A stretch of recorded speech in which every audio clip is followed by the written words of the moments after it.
नमस्कार मंडळी. रोजच्या नाश्त्यात कांदे पोहे खाऊन कंटाळा आलाय का? मग बनवा मस्तपैकी तांदळाचं पीठ आणि पाण्यापासून एक मस्त आगळी वेगळी आणि भन्नाट रेसिपी. चला सुरुवात करू. तर त्यासाठी इथं बघा मी 1 वाटी इतकं रेशन तांदळाचं पीठ घेतले. तुम्ही कोणत्याही तांदळाचं पीठ घेऊ शकता. फक्त कोणत्याही एखाद्या वाटीनं किंवा मेजरिंग कपनं हे मोजून घ्यायचं. तर इथं बघा आता मी 1 वाटी इतकं पीठ घेतले. ते एका मोठ्या भांड्यामध्ये आता आपण काढून घेऊयात. ही रेसिपी ना अगदी 10 मिनिटात झटकीपट तयार होते. त्यामुळे तुम्ही केव्हाही बनवू शकता.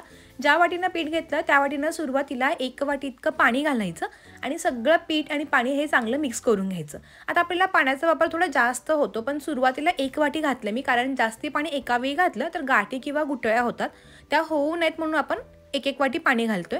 1 वाटी पाणी बघा सगळं मिक्स करून झालं. तर पुन्हा आणखीन 1 वाटी पाणी घातलं आणि हे सगळं बघा चांगलं असं मिक्स करून घ्यायचं. फक्त लक्षात ठेवा, जेव्हा केव्हा हे पीठ आपण तयार करतो ना त्यावेळी गाठी होऊ द्यायची नाहीत, ही फक्त महत्त्वाची गोष्ट लक्षात ठेवा. हे सगळं बघा अगदी चांगलं असं मिक्स करून घेते. आमच्या घरी नेहमी कांदे पोहे उपमा सतत होतो, मग काहीतरी वेगळं आणि झटकीपट हवं होतं आणि थोडंसं कोकण टाईप काहीतरी खाऊयात म्हटलं आणि म्हणून ही छान रेसिपी बनवते. तांदळाचं पीठ सगळ्यांच्या घरी असतं म्हणून आजची ही भन्नाट रेसिपी बनवले. 2 वाट्या पाणी घातल्यानंतर बघा थोडं घट्टसर असं आपलं हे पीठ तयार झाले. आता पुन्हा आणखीन 1 वाटी पाणी घालूयात. मी तुम्हाला व्हिडिओच्या शेवटी सांगेनच की मला एक्झॅक्टली टोटल किती पाणी लागले.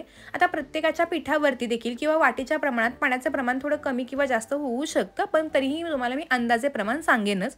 हे सगळं बघा चांगलं मिक्स केलंय. आता जे पीठ आहे हे बऱ्यापैकी पातळ झालेलं आहे आणि पिठामध्ये कोणत्याही प्रकारच्या गाठी किंवा गुठळ्या नाही आहेत.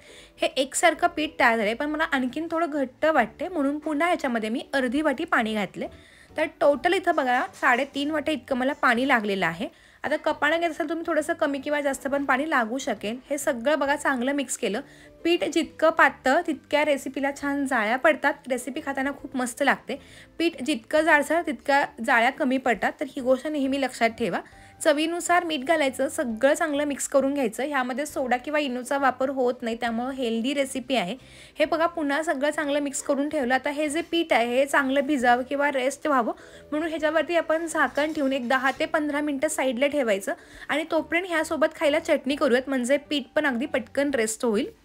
त्या चटणीसाठी इथं बघा एका मिक्सरच्या भांड्यामध्ये मी अर्धी वाटी इतके ओल्या नारळाचे काप करून घेतले. तुम्ही सुकं खोबरं पण घेऊ शकता.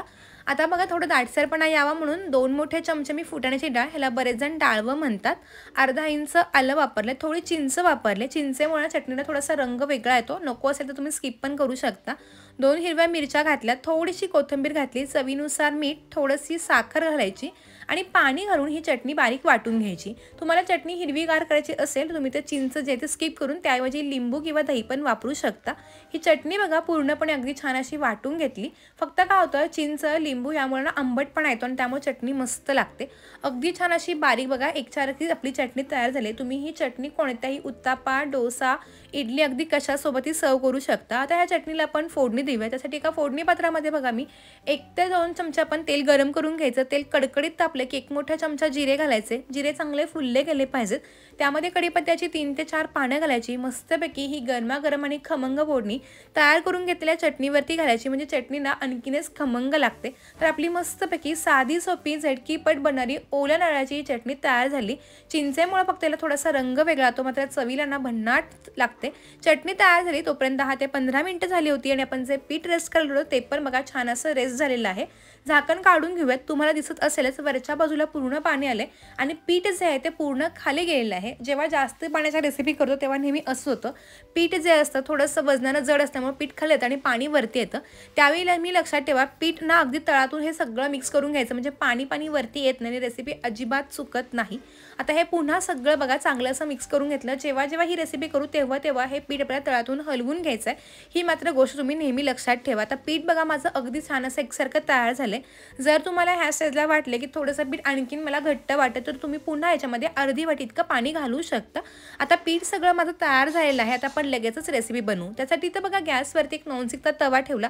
आता ह्या रेसिपीमध्ये आपण सोडा इनोचा वापर करत नाही, त्यामुळे तवा जो तो चांगला कडकडीत तापलेला असावा आणि छान तेल लावून घ्यायचं आणि त्यानंतर बघा गॅस मोठा ठेवायचा. तळातून पीठ छानपैकी मिक्स करून घ्यायचं आणि कडेनं हे घावण घालायला सुरुवात करायचं. गॅस मोठा आहे आणि पीठ बऱ्यापैकी पातळ असल्यामुळं ह्याला छान अशी सुरेख एक जाळी पडते आणि आज आपण ना तांदळाच्या पिठाचे झटकीपट होणारे कोकण स्पेशल असे तांदळाचे घावण बनवतोय। अगदी मस्त पांढरी शुभ्र घावणं, त्यासोबत चटणी आहे आणि बाहेर भरपूर पाऊस पडतोय, तर अगदी गरमागरम आणि मौसूत ही घावणं खायला खूप जास्त मजा येते।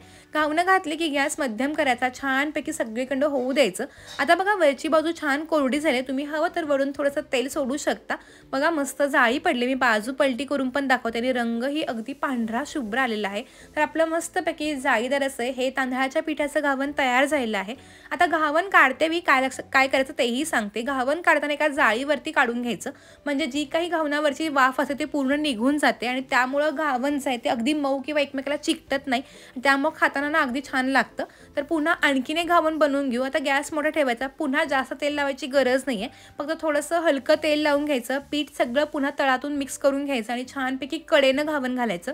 तव्याच्या कडेनं घावण का घालायचं हेही सांगते, कारण तवा जो तो मध्यभागी जास्त तापतो आणि कडेला कमी तापतो, म्हणून सुरुवातीला कडेनं घावण घालायचं आणि सगळ्यात शेवटी मध्यभागी घालायचं, त्यामुळे काय होतं घावण एकसारखं भाजलं जातं।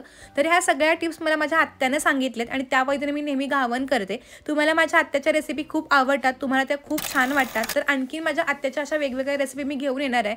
तुम्हाला माझी आजची ही तांदळाच्या पिठाची झटकीपट होणारी पांढऱ्या शुभ्र घावणाची रेसिपी कशी वाटली हे मला कमेंटद्वारे कळवायला विसरू नका।